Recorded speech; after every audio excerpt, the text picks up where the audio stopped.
Hello, everyone. I'm Steph Campbell. Welcome to The Good Love with Steph and Jonah, a show where a mom and son talk about the wounds we all carry but seldom speak aloud and the beautiful mess of being human.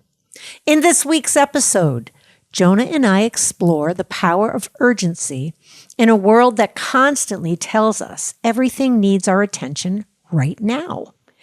As technology keeps us more connected than ever, we ask why genuine communication often feels harder to find and how our own sense of urgency may be shaping our relationships, reactions, and everyday lives.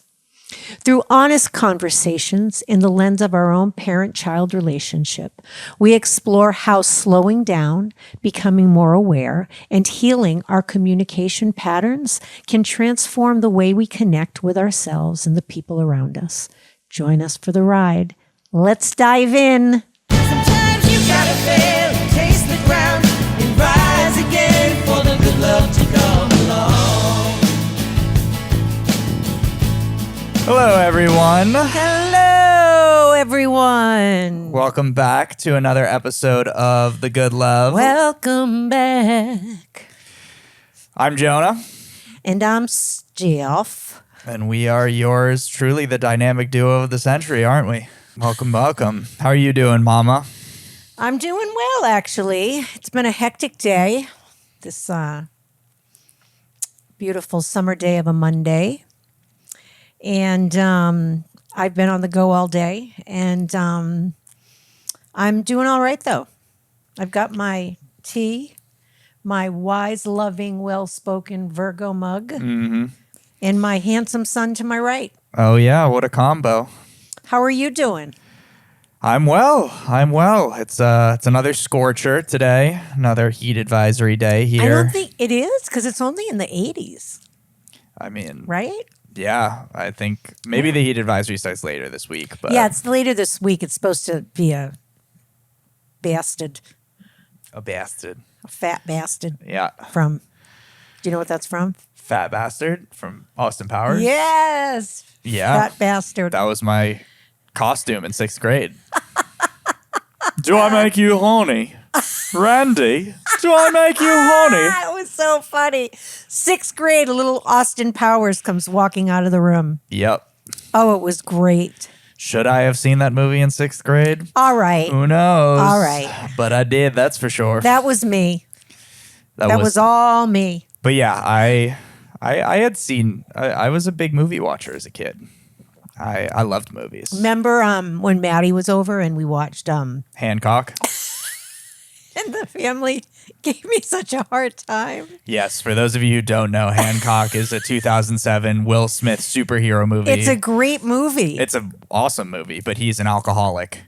And, you know. He's an alcoholic superhero. He's an alcoholic superhero who says some uncouth things and acts in ways that are usually a little off limits for superheroes, but hey. How old was Maddie? She was young.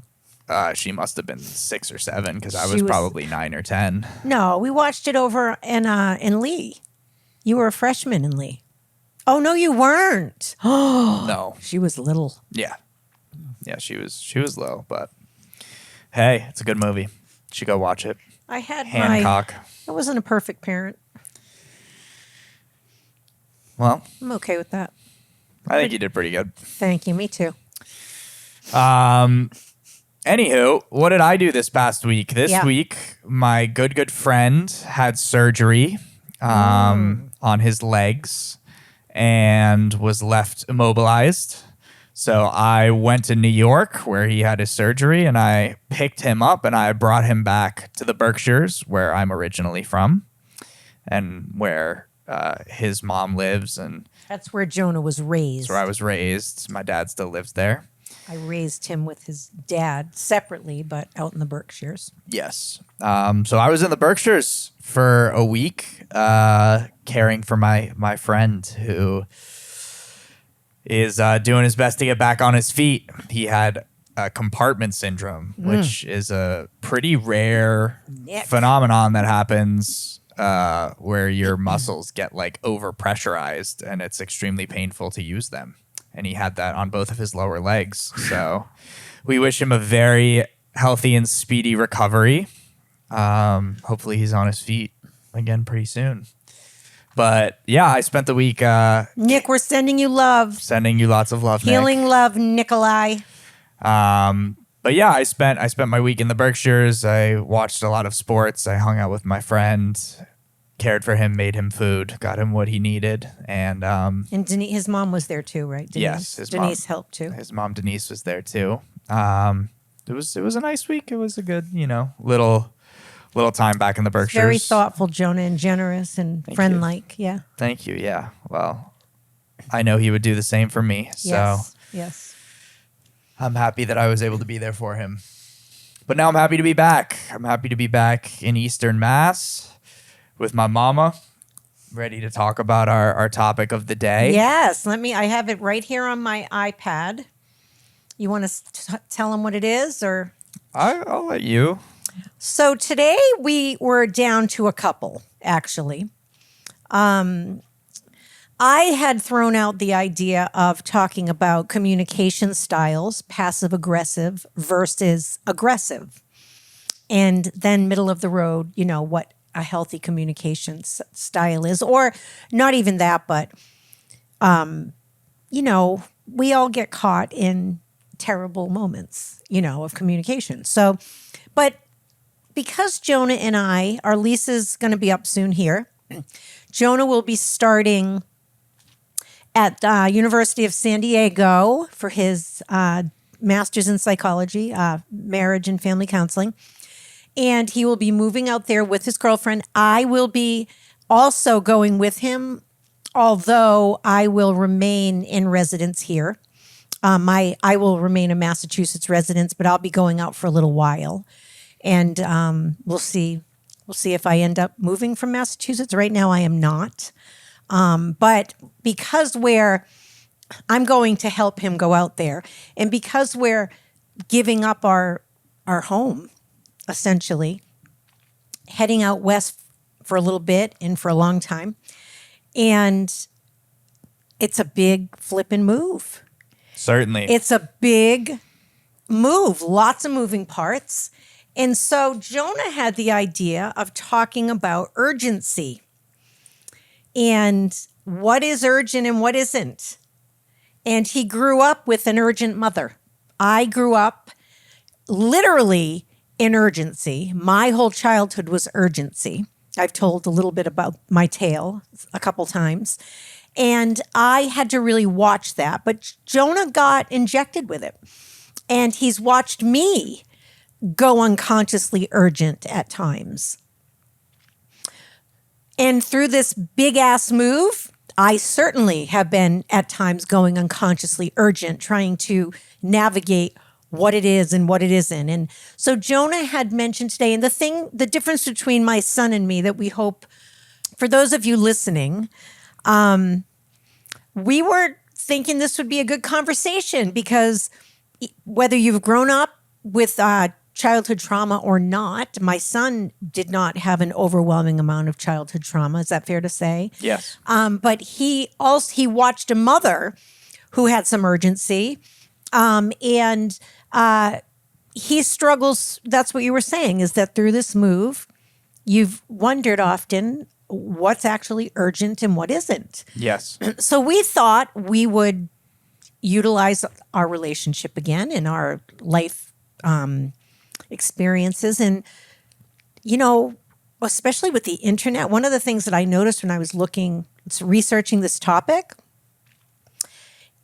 notifications all day long. Mm-hmm. Talk about urgency. Yeah. Your sports notification goes off all the time. Well, what's the tune? Do do do do do do. Yeah. Do do do do do do do do do do do all day long, right? Thank you, ESPN. ESPN, right? All day long. There's sports notifications. I actually, believe it or not, have my phone on silent all the time.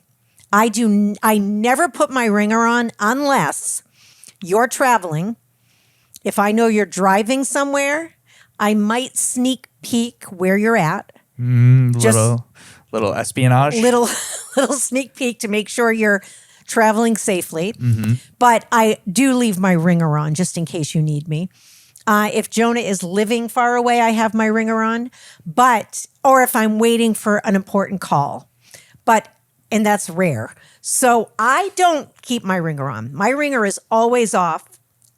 And so I have to check my phone here and there. But this is a big issue in today's world. Everything is always accessible to us. There is urgency abounds. Yes. So I looked it up, and I'm just going to read the first paragraph. I lost what I had, which was a recovery website. And this is from calmly.com from YouTube. Feeling like you need to be in a constant rush is often driven by hurry sickness, it's called, hurry sickness. A behavioral pattern where your nervous system treats minor tasks as life-threatening emergencies. This hypervigilance stems from a mix of modern stress, trauma responses, or executive functioning differences that make slowing down feel unsafe. The psychology behind this chronic sense of urgency involves several distinct cognitive and emotional mechanisms. And I'm not going to read each one, but I'll say what they are. The fight or flight response, the tyranny of the urgent, trauma and unconscious fear, neurodivergence, and urgency culture.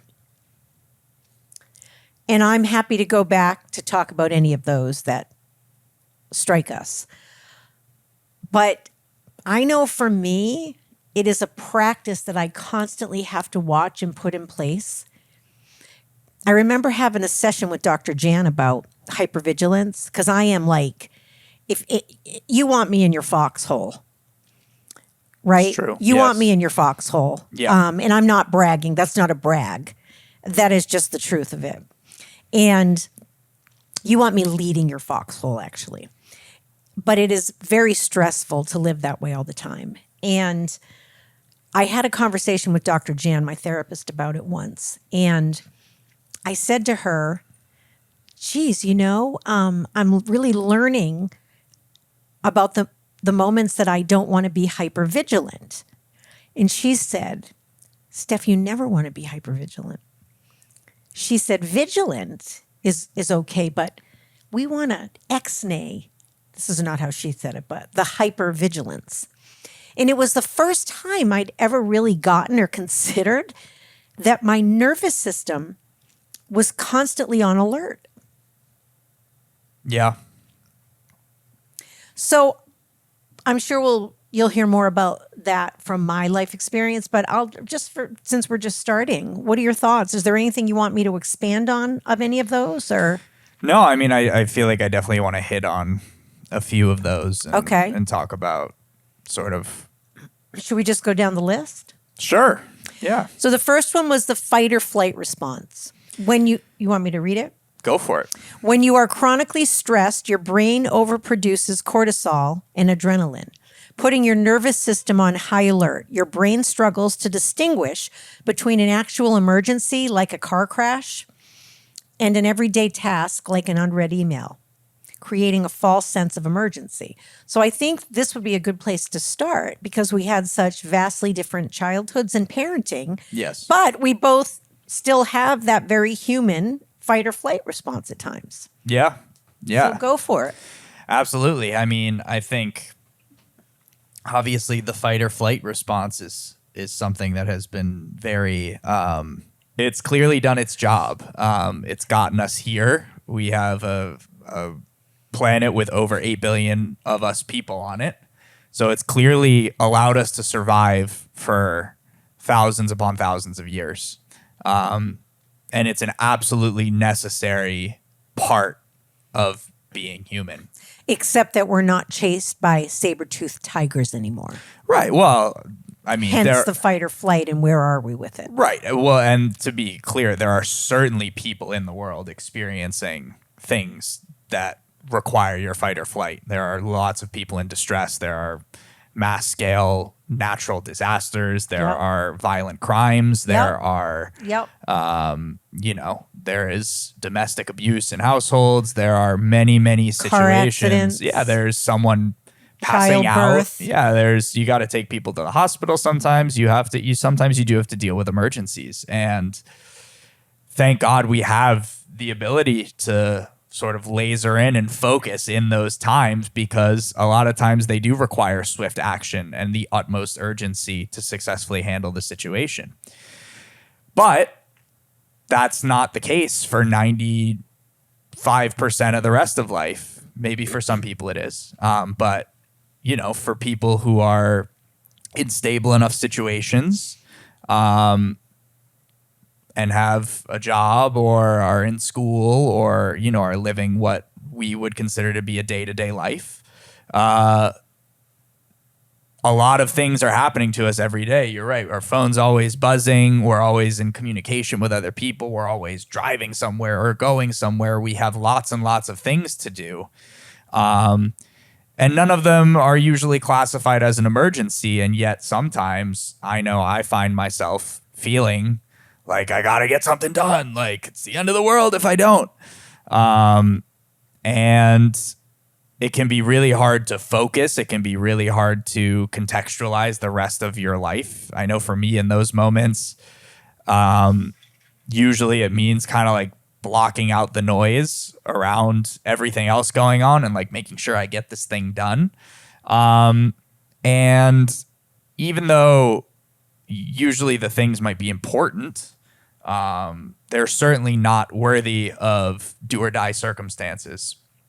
And the feeling that I have inside, I find usually is not equivalent to what is actually going on in the world, or what is actually causing that issue for me. So what do you think is, if you were to go back, right, if we're going to dive in here, and you were to go back, is it just urgency culture that does it for you? Or is it Xbox at age 8? Or is it your mother who, was raised by a psychotic mother, or your father, or what? Or was it, what do you think? Like, what are your memories of where your distinct moments of the fight or flight? Does that make sense? That question? I don't have that many like distinct memories of fight or flight when it wasn't warranted. I feel like I more so have memories of when it was warranted. So you think it's really just because it's the way of things now? No. I think that it depends on what the issue is, but usually it's because it relates to some form of me unconsciously feeling unsafe for some reason. So, with this move that we've been having, for example, we've been trying to plan the whole thing and secure leases. And San Diego, their real estate market, they only require tenants to give 30 days of notice. And we here in Massachusetts require 60. So I think we've been used to things sort of being put into place a little bit further ahead of time. In Massachusetts, you generally know what the availability is a couple months out because people are required to have given their notice by then. In San Diego, that's not the case. And I know that we've sort of been trying to simultaneously figure out where we're going to live while also trying to plan like how we're going to get our stuff there. And I think the compounding effect of all the unknowns has sort of lent itself to moments of feeling really frustrated with how much unknown there is and feeling like it needs to be figured out. So, for this particular instance, I think for me, it probably traces back to like being a kid. And if, thinking about if you weren't okay, how am I going to be okay? And that can sort of manifest itself into. Yeah. Well, can I push a little further in? Yeah, for sure. I mean, part of your childhood was we were house hopping for some time. Yeah, for sure. Right? Mm-hmm. There was after I left Dad. Mm-hmm. And we won't get into the whole Boston thing, but I didn't have a home for some time. Yes, we moved many times. We moved many times. And so Jonah was with me a good chunk of the time, and I was not willing to give that up. So you were in a state of flux quite a bit. So, yes, this here might be bringing some of that up. Yeah, for sure. And you watched me in fight or flight. Yeah. Trying to survive us. Yes. Yes, I definitely did see that. I did. And I think the culture also adds to it as well, sure. where it's supposedly now so easy to do everything instantaneously, right? You can go online and you can apply to an apartment by pressing a button and then putting in all of your information. And then you can, book whatever you need instantaneously, and you're constantly getting emails. And especially when you're dealing with like people who are trying to rent real estate, they will call the crap out of you if you reach out to them. They they sense the prey, and they will follow up 8 or 9 times to see if you're still interested in a place. Same with moving companies, by the way. Every company in existence now that is trying to sell a service or a good, when you reach out to them, it's always in the fine print. It's like, check this box if you want to receive like marketing newsletters. Everything is a button away. But yeah, there is so much. Once you reach out to a company, there is hyper communication, but not real communication. It's just like, how can we get you to give us money communication? And then once they get your money, they disappear. And it's an unfortunate consequence of the way that we have decided to conduct business in this country. You're so diplomatic. But yeah, there is, and I can't remember. I was talking to someone recently.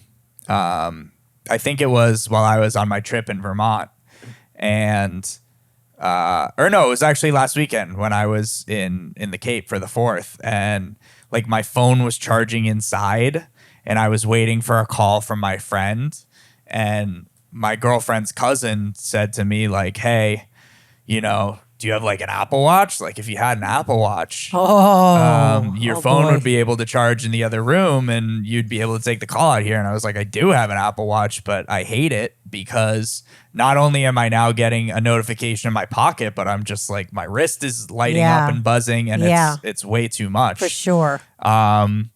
But yeah, we live in a world where you're expected to be constantly available and where you're expected to be constantly communicating with everyone. I mean, you literally have a constant urgent communication on your wrist at all times. Yes. Yeah. And if you haven't, it can come in email, it can come in phone calls, it can come in texts, it can come in notifications. Can I piggyback on that? Yeah. Because that's a great point with the I don't wear an Apple Watch. I wear my Fitbit so I can make sure I get my steps in every day and I can see my sleep patterns. But I don't wear an Apple Watch. It doesn't mean I won't. I really just never thought about it. But another thing this does for those of you listening who go through this is it does trigger urgency in people, because that's another thing about our communication styles now. If you text someone and they don't get back to you right away. Yeah. Oh, do you hear that?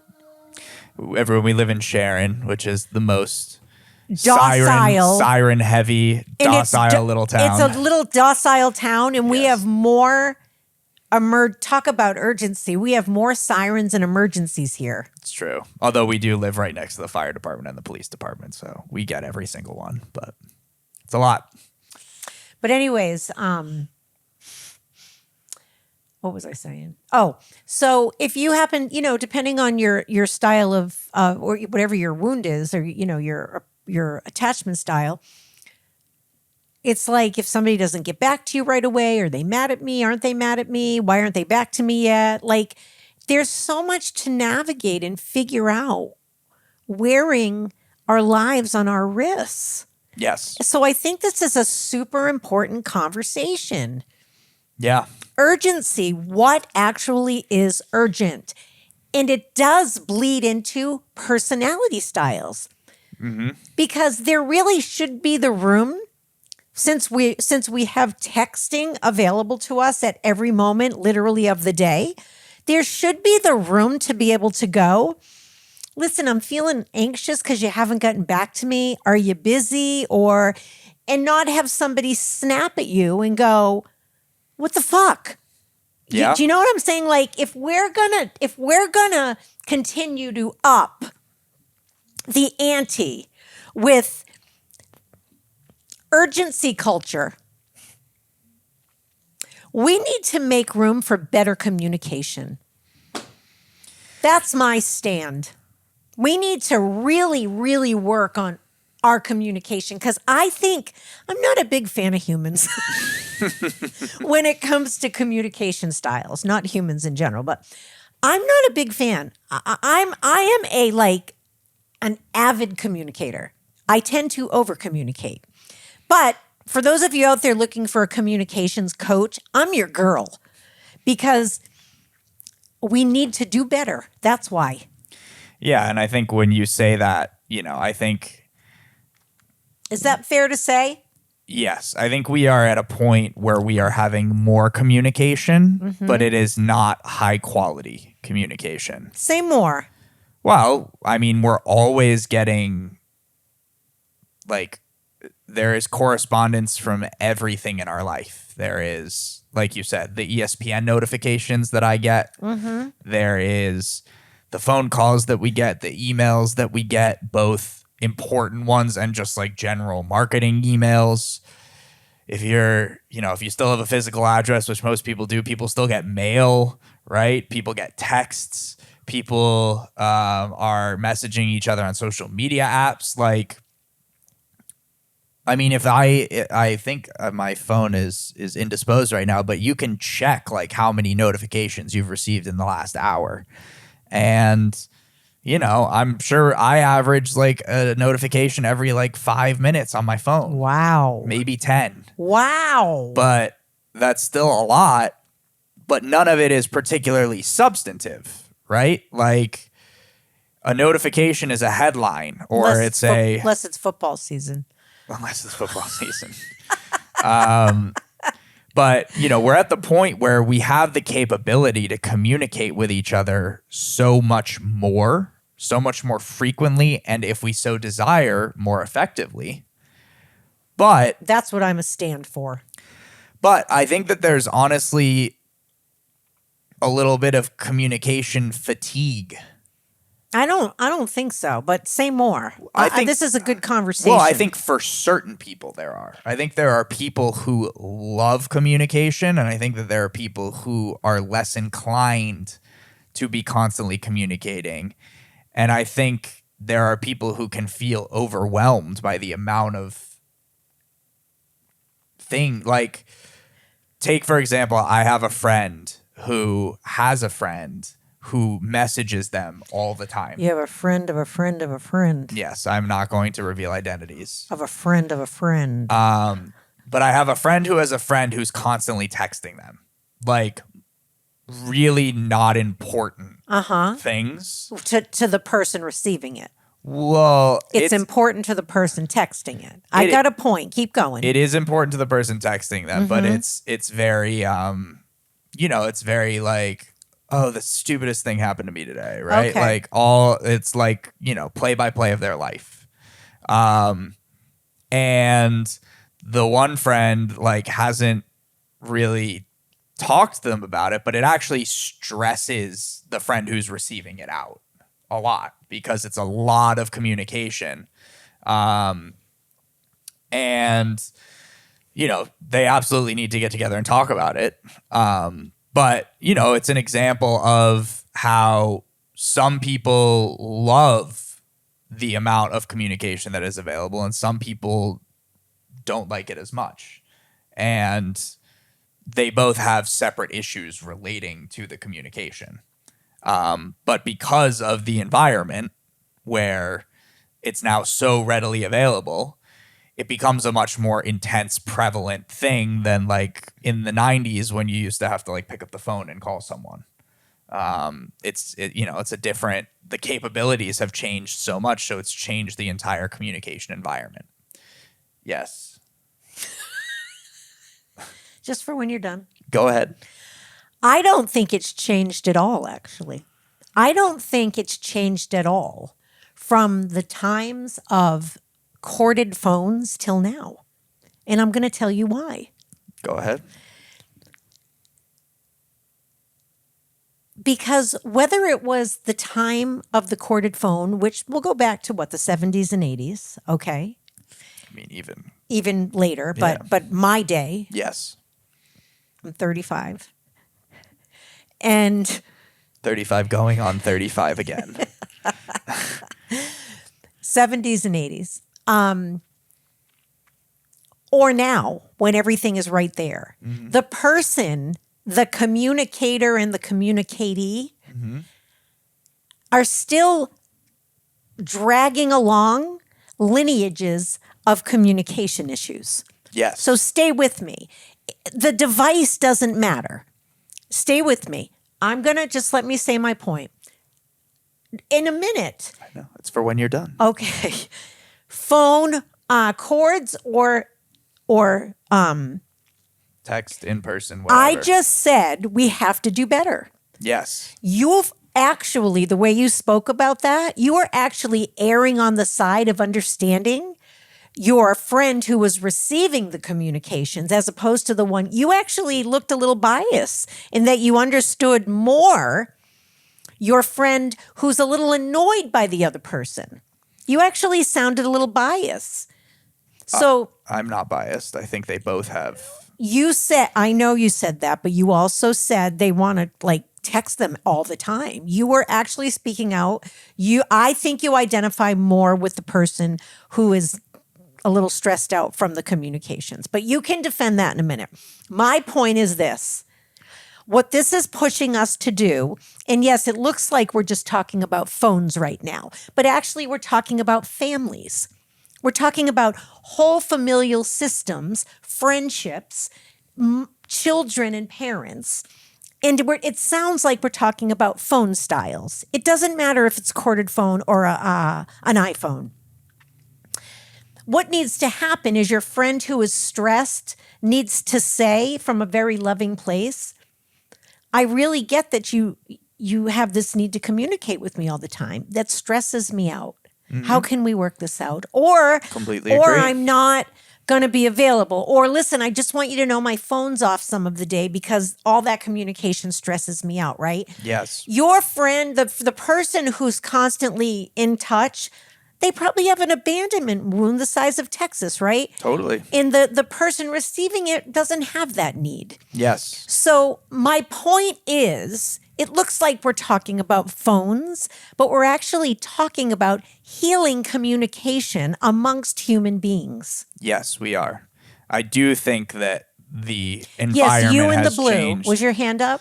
Yes, it was. You in the blue. Go ahead. I do think that the environment has changed. Of course it has. And I think that it has exacerbated 100% issues that relate to communication. 100%. But this is why we have this podcast. As we humans like to do, we like to brush the actual core issues under the rug. I know. That's not what I'm doing. I'm not saying you are. This isn't at you. Well, it is a little. Not at all. Not at all. The part about you identifying more with your friend who gets the calls, that was about you. But as far as what I'm saying right now, not at all. Well, you're grouping me in with humans. How so? How am I grouping you with humans? Tell me how. Because you're saying that by me talking about the environment, it is sweeping the core issue under the rug. So let me rephrase. I'm not saying you're doing that. I'm saying people tend to do that. I'm seeing all of us as people tend to do that. I'm not single. What's the word? Singling.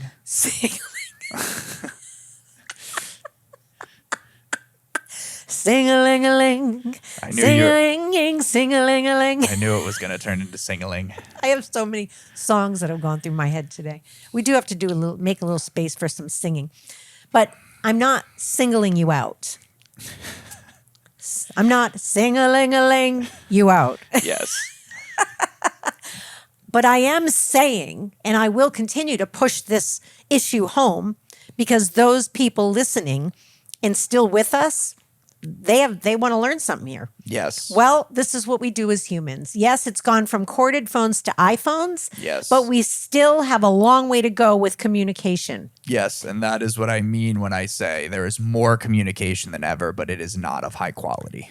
Is because we have the capability to be constantly talking to people, and it has not improved our ability to talk to people. Right, but what it has done is that it has shined a light on the, I'm thinking of a song right now, right? Shine a light. Coming out of the dark. Anyways, it has shined a light. And although all of us have not grasped or grabbed for the opportunity, it is shining a light on all of our communication styles. Yes, a very big, very powerful and light. those of us who feel urgent. Yes. And those of us whose fight or flight is up a lot. And Yes. those of us who are more chill or who deal with their fight or flight in a different way. Yes. Is that all understood? Absolutely. Do you want to speak a little bit to the part of me that accused you of identifying more with your friend who was getting the calls as opposed to the ones sending the calls? You don't agree with me that you felt a little bias there?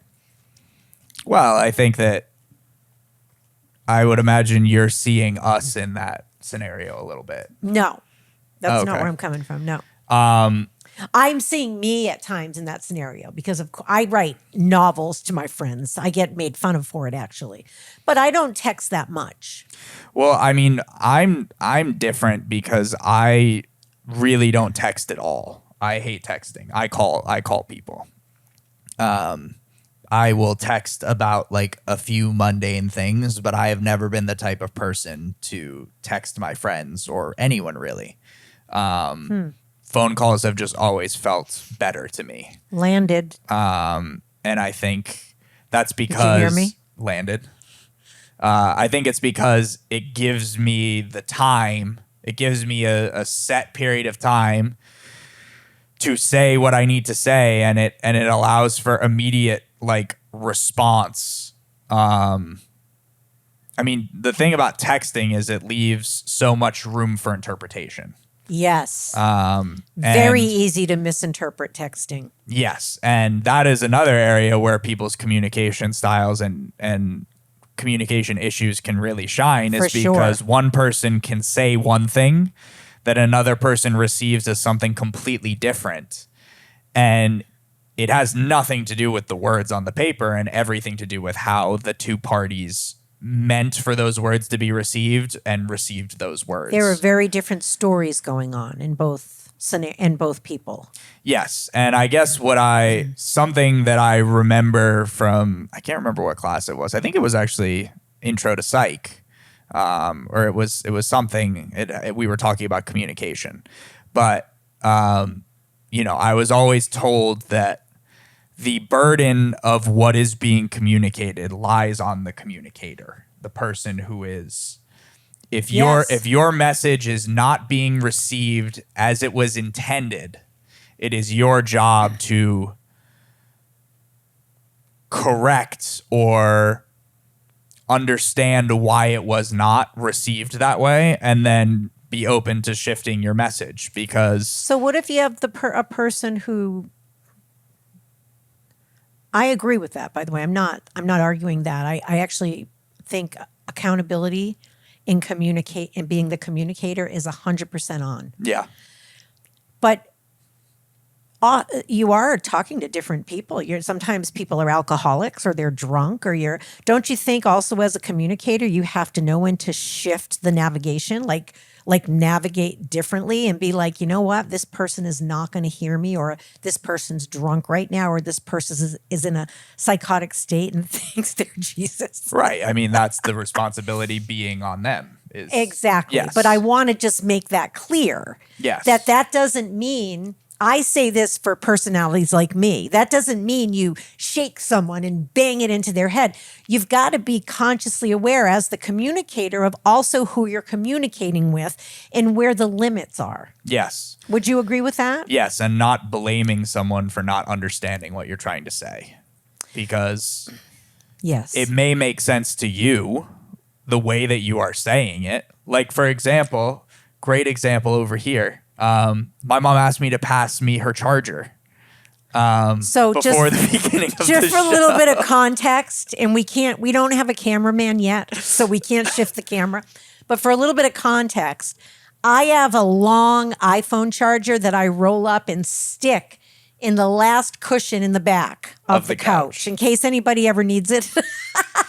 And it's buried underneath about 3 to 5 throw pillows. Yeah, I have tons. I'm the throw pillow queen. So, go ahead. You go. So I was asked to get the charger. Honey, from will you my pass mom. me my charger? And I know the general location of the charger, but I don't know the exact location. So I went to look where I've seen it before in the couch. And my mom said, "No, honey, it's under the cushion." To which in my mind, I thought, okay, there's about 4 cushions and 5 pillows here. I'm just going to start rummaging around. And it took us a good 15 to 20 seconds for her to be like, "No, honey, it's tucked in between." Because I kept going, the cushion. The cushion. The cushion. And I didn't, this is a perfect example. I didn't compute that there are 5 cushions over there. 5 cushions. So finally she said, okay, it's tucked between the last cushion and the end of the couch. Right. I think I said, "Honey, calm down. It's like, slow down and look at me," I think is what I said. And Something like that. I slowed it down because I then caught on Yes. that we were going like this. Yes. So it's a great example of how Texting. a harmless request can be very simple for the person asking and very confusing for the other person. And if you're not able to get on the same page, it's not going to get done, right? It's not Yeah. going to happen. Yeah. So, Yeah. yeah, I think when you are the communicator and you are, if you're encountering difficulty, it's not because the other person isn't as smart as you or doesn't understand what's going on, or it could just be an issue of you guys are seeing things differently, or your experiences have led you to believe different things. And the more you get angry at someone for not understanding what you are trying to say without thinking about why they are not understanding what you are saying, the more you are setting yourself up to get into a spat or to not accomplish what you need to get accomplished. Yeah. You have to be open and more flexible in your communication style Yeah. in order to achieve more desirable results. And you have to be open and flexible, more flexible. We need to be open and more flexible with ourselves. Because if I'm getting really mad or upset that somebody's not hearing me or there's a that's why I slowed the pillows down. Very different. I mean, very benign situation, right? Mm-hmm. But in day-to-day life, I have to be willing to slow down and go, what's happening inside of me that I'm so upset right now? I keep wanting it not to be that way. I don't want it. Unconsciously, I might be going, I don't want this person to not be hearing me. I don't want this person to be drunk, right? And then that goes back, and I'll use my own life. I don't want my mother to think she's Jesus, right? Or whatever. I have to be this is really what it comes down to. And I actually, if you think about our podcast, it continues to come back to this. Know thyself. It always comes back to me knowing me and making space for me, not in a selfish way like fungu, fuck you, but in a, I actually want my relationships to grow, to develop, open, clear, and I also want to create a tribe of like-minded people. And the people who aren't like me and aren't like-minded, don't have the same mindset as me, they deserve to have people who think like them. So this is what I mean. doesn't matter if it's a corded phone or an iPhone. And where I think you're very accurate is the ante's been way upped. Yes. And Yes. we're being given more and more and more opportunity to know thyself. Yes. But Here comes the but. a lot of people aren't taking that opportunity. And some are, you're right. And that, hopefully we're shining out on the light. Those aren't the words. I finally see the light is shining on me. That's a Gloria Estefan song. Do you know that name? I do know Gloria Estefan, Okay. yes. I think that's Gloria Estefan. Anyways. And, it really doesn't matter if most people are doing it or not. The point is, look at that. My thing just went off. Doo-doo. It's Mick Ty. That's Matt Ty on Threads. Notification. And here I am saying, didn't I say I don't even get notifications? Your phone's always on silent, yes. It is, yeah. I typically don't have my iPad open, but I can't remember. My menopausal brain you just kicked you, in. You open the device and all of a sudden the notifications start flowing. You think you have it controlled on your phone and then you open the How we doing? laptop. I know. It's true. That's right. How are we doing for time? Oh, we're good. Okay. Should we go to the next one? Fight or flight? Well, or, I think, or I should we think, stay on this? I mean, I think the fight and the flight and the culture, I think the other one to talk about would be trauma and unconscious responses. sure. And I think that would be a great Yeah, place because the for... tyranny... I'm sorry. Go. No, I think that's a great place for you to talk about the areas in which you feel urgency. For sure. Hopefully that can be helpful for people. I would say the tyranny of the urgent. You may fall victim to mistaking the immediate noise like endless notifications. That would all go into the same pile. Same with urgency culture. Yeah. Sounds like the same thing. Yeah, we talked about that, Neurodivergence, I don't think we can speak much to right now. But as you go through schooling, you probably can. Yep. But yes, the trauma and unconscious fear. And that we've kind of just started to get into that, right? Mm-hmm. With the personalities we're talking about and the communication style breakdowns, right? And I had a friend write me actually from social media. I didn't ask if I could use her name, so I'm not going to say her name, but she's a wonderful, wonderful young lady.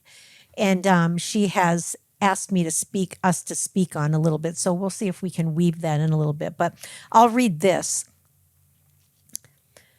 Trauma and unconscious fear. For many, rushing is an emotional shield. A constant sense of urgency can be a trauma response used to avoid sitting still with uncomfortable feelings or sudden changes. Mm-hmm. Hence, your friend who is constantly texting your other friend. Yes. Rushing makes us feel busy, which can distract us from confronting deeper anxieties or fears of being not enough. And that's just an example. Because there are many, many psychology platforms that talk about this I'm not enough. That seems to be a common thread in each of us, not enough. But there are several versions of that. It can be not enough. I'm not good enough. I don't have value, right? There can be a number of self-talk ideas. Yep. But yes, trauma and unconscious fear. Where should we go with that? And I'm going to shut this now. Okay. Oh, shit. This flippin' bracelet. Can I just tell you about these? See these amazing bracelets? My friend Vicky gave these to me. And they they symbolize abundance. She got me a bunch of them. And I just love them all. But they keep getting frickin' stuck on this pillow. Frickin' pillow. Frickin' pillow. But Vicky, thank you for these lovely bracelets. I have a starfish and a heart, a couple other things. So where should we go with this? I think it would be beneficial if you spoke on sort of what goes on for you when you get into a space where maybe something, the urgency of the outside is not matching the urgency of the inside. Do you want to maybe bring up a specific example that could be helpful, or? I'm happy to speak I mean, we on could any keep of it. talking about the move, like, not how there's so much to figure out. And, I know at certain points you've been feeling like really behind schedule, or like we have Very lots good. of things to put into place Very that good. we have not been able to because there are still variables that we are figuring out. So I would say for me, my urgency tends to there's two roads. There's several branches. But for me, I hate that. For me, I don't like that. But for me, Maybe don't say it like Kermit the Frog. hi-ho, Kermit the Frog here. I would say the most obvious is growing up in a psychotic household with a mother who literally heard "kill your children" voices, and that's one. There was definitely urgency most of my childhood, right? That's the obvious one. But there's another road that I think people will probably identify with more because, not a lot of you had mothers who heard "kill your children, kill your children." I know you are out there though. I know some of you, even undiagnosed mothers, probably with some mental illness. But I think a more common is, for me, it goes back to my abandonment wound. I notice that I feel alone. I'm alone in it. I'm going to be alone. And sometimes my urgency, I think, comes from wanting to just make sure we stay connected. I don't trust. I don't trust the apartment people. I don't trust you sometimes. I don't trust my friends. I don't trust the universe. I don't trust the goddess or God. And I am a big believer that a spiritual life is important for this very reason. I think whether it's an organized religion or just spirituality, I think inside of me, I do have to continue to work on some sort of trust. But I think for me, I just keep saying it. That's where I go with it, is I have a sadness that comes up for me. I feel incredibly sad. And I think when I'm there, not every moment, and I think keeping busy, if I'm to slow down and really go, is this really urgent right now? And if it's not, and I say to myself, what's happening for you right now that this feels so urgent? At this point, I'm usually distracting from grief. I think it's grief for me. I think urgency, because I'm not running anymore from a psychotic mother, and just craziness. I'm not saying that doesn't kick in now and then, but my nervous system has been in hypervigilance for a very, very long time. And even into, raising you, a challenging relationship that Dad and I had together, and being married to another person who, was a little challenging, and having my own challenging personality at times. And I'm in therapy a lot. I'm a big believer in the developmental process and in healing. And what it has shown me is just that I am typically trying to fill the massive hole in my belly. I don't fill it with food anymore.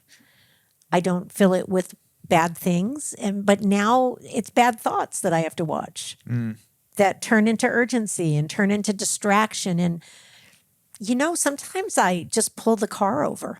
If I'm going through something and I can't figure out what it is, I oftentimes will just pull the car over. Like I would do for you when you were a kid. Yeah. I'd pull the car over at times and be like, honey, what's going on with you? I now do that for myself. Honey, what's going on with you? I don't want to sound corny. I'm not a corny person, but Steph, what's going on? I have to ask myself. I encourage all of you listeners to just stop a couple times a day and go, hey, what's going on with you right now? What do you need right now? Do you need some water? Have you had your water today? Yeah. I know that was a lot, but does that answer? You just shook your head. No, I went I like go, that. that was a lot. And you're like, yeah, it was. Well, it was a lot in a good way. That's how I text too, by the way. I text that much. My friends will attest to it. So will my son. I think something that I found poignant about what you said was the lack of trust sometimes. Yes. And a very famous psychologist named Erik Erikson Oh, yes. laid out the stages of psychosocial development. And the first stage from when you're 0 to 12 months is basically when you are breastfeeding, is when you learn whether to trust or not trust. Uh-huh. So How does breastfeeding? What does that have to do with anything? well because some babies aren't breastfed. Well, the attachment that is formed between an infant and its primary caregiver during that time. Feeding, could it be a bottle or is it breastfeeding? Yes, but it's not. It is classified as the oral stage. I understand. But it is what is important is the attachment relationship that forms between the infant and its primary caregiver, which is usually its mother. I just want to qualify why I said that, because there are several women who have had babies who either choose not to breastfeed or can't. Some people literally don't produce milk. Yes. And I really support all women. I'm not La Leche League. I did breastfeed Jonah, but that's the only reason I want to make room. I don't want mothers to be going, oh shit, I didn't breastfeed. No, it's called the oral stage. The oral stage. If you're using Freud's psychosexual development, or if you're using Erickson's. Freud was a cokehead. He liked sex a lot. A little obsessed.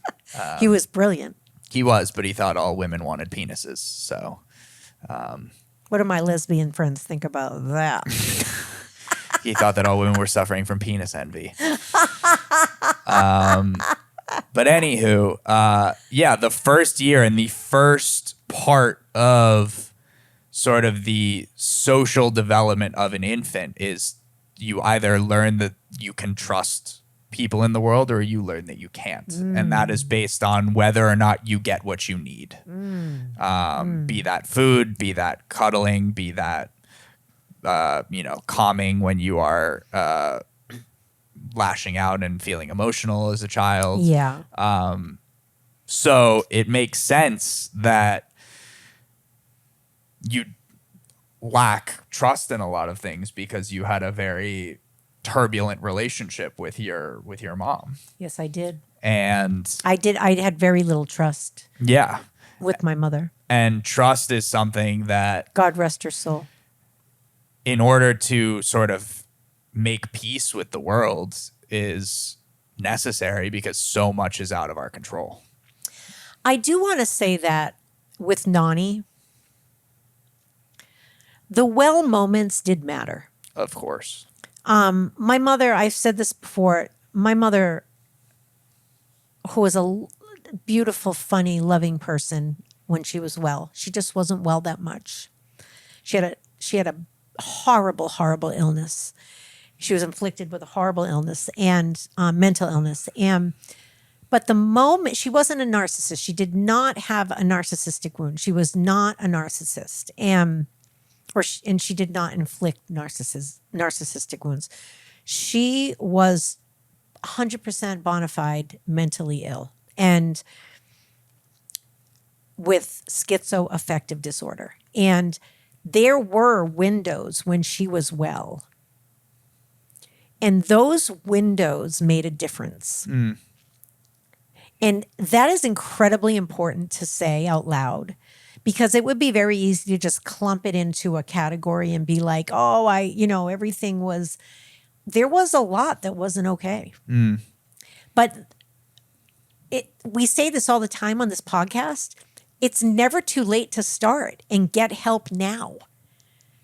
My mother's little windows of wellness made a difference in my life. Yeah, absolutely. Little windows of wellness make a difference. Yes. And even the narcissist can, in fact, get help if they want to. Yeah. That's a big word nowadays. Everybody talks, oh, he's a narcissist, she's a narcissist.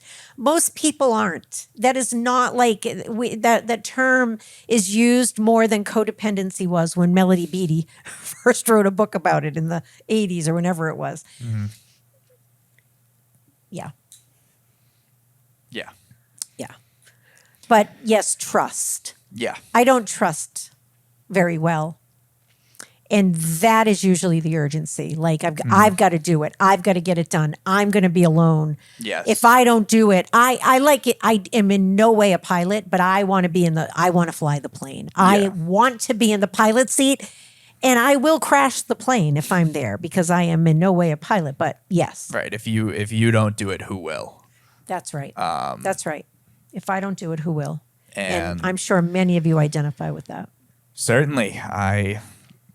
It happens to me from time to time. But I definitely also, I think because of the way that I was raised, I have a greater trust for life around me in its various ways. And I guess I still get hung up on the things that I get hung up on, but there aren't as many opportunities to get hung up because